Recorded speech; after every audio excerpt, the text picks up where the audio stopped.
Easy math with Miss Easily. Easy math with Miss Easily. Easy math with Miss Easily. Hey everyone, welcome to Easy Math with Miss Easley, road trip style.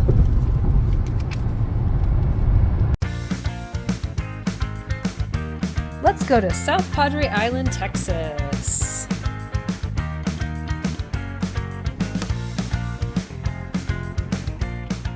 So my gas tank can hold 12 gallons, and each gallon this day costs $2.89. How much will 12 gallons of gas cost? All right, so let's take a look at our first problem. So I need 12 gallons of gas in my car, and each gallon costs $2.89. So what kind of problem do you think this is? Okay, so I bet a lot of people were thinking, well, it sounds like we've got 12 groups of $2.89, so that sounds like multiplication. All right, so let's set our problem up.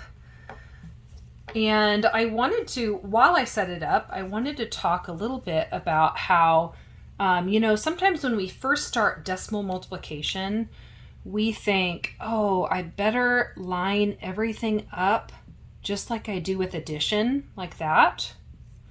And it's important to know that you don't have to do that with multiplication.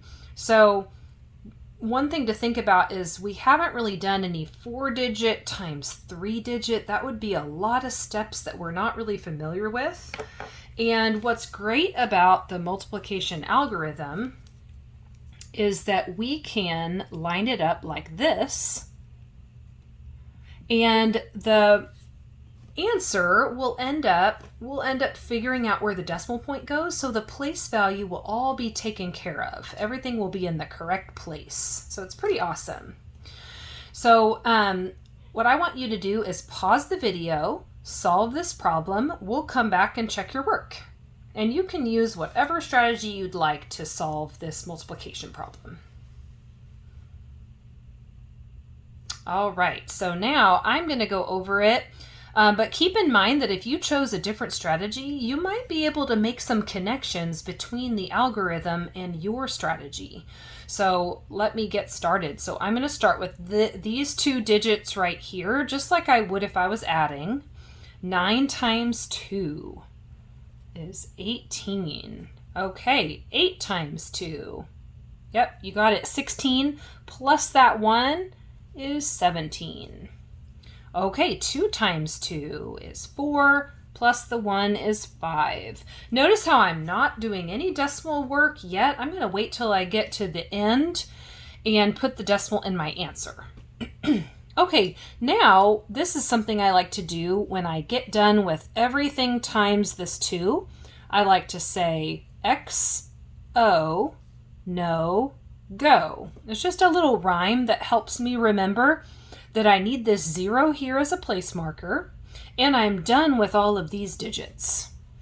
Okay, then I do everything times the 1. What is 9 times 1? 9. 8 times 1 is 8. 2 times 1 is 2. That row was really easy. Okay, now I add together my two partial products. Okay, 7 plus 9.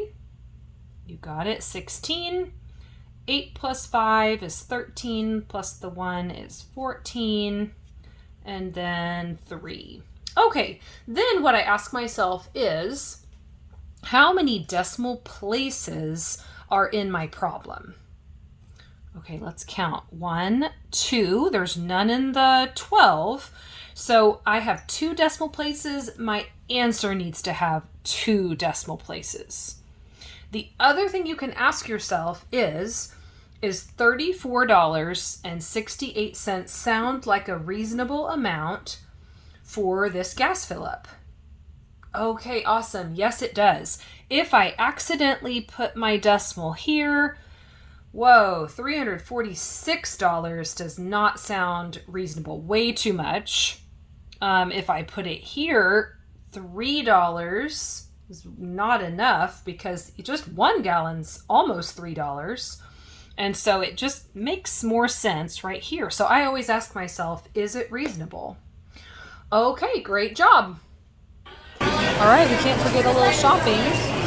Mrs. Easley buys some snacks at Buc-ee's. The items cost $37.64 and she pays with $40. How much change will she get back? All right, so at Buc-ee's, I gave the cashier $40. And my amount, the cost of my items was $37.64. And so how do I figure out my change? What operation should I do? Okay, awesome. So change is what's left over after you pay for something. So if I subtract, then I'm going to get my change. All right, can you pause the video and find out how much change I get back? Then we'll come back and check your work. All right, so over here, I'm going to make sure to write my $40 like this. You can kind of check your work as I go. If you write it like this, then you can line everything up by the right place value. Okay, now we do have a little bit of a problem because all of these zeros make it to where I can't take away 4, I can't take away 6, I can't take away 7, so I'm going to have to do a lot of regrouping. If I take a 10 right here, I can break it up into 10 ones, okay? And then I got to keep going, so if I take one of these ones, it can be broken up into 10 tenths. And then once again, one more regrouping. If I take a tenth, it can be broken up into 10 of these hundredths. Okay, now it's all going to work for me. 10 minus 4, great, is 6. 9 minus 6 is 3. Bring down my decimal point. When I'm adding or subtracting, it just comes straight down. 9 minus 7, good, is 2.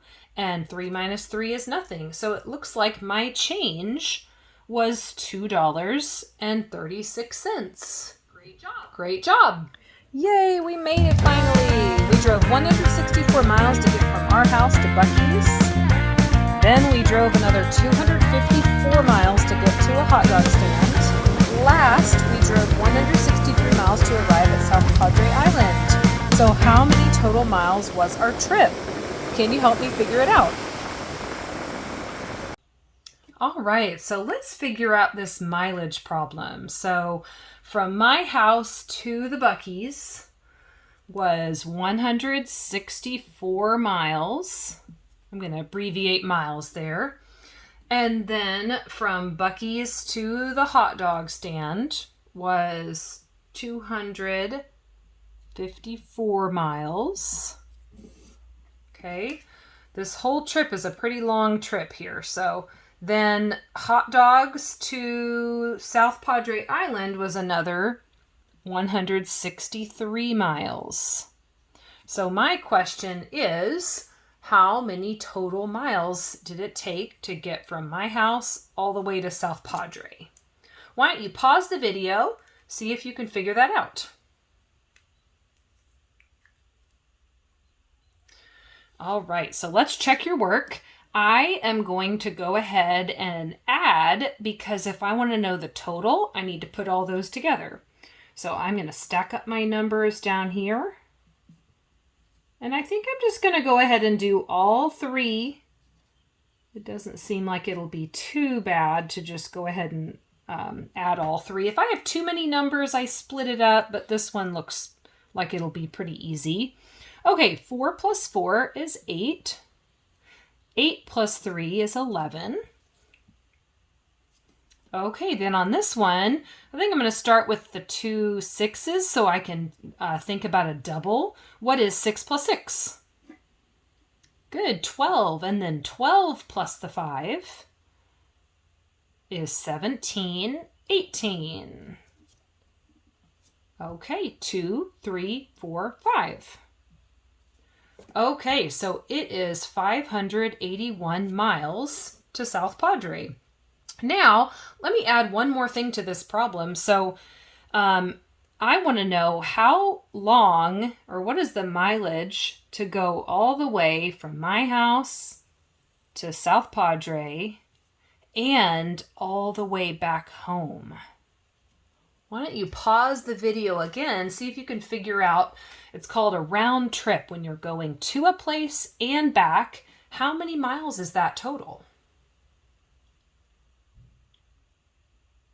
All right, so you may have figured out a little shortcut here. If we know that all the way to South Padre is 581 miles, then what is it to get all the way back? Good, 581 again. So then I can just add those two numbers. Let's see what we get. 1 plus 1, 8 plus 8.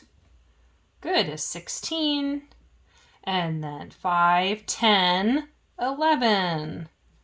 Ooh, that's a long trip. So all in total, I drove 1,162 miles. Great job. I hope this helps you in your math class or at home. Bye.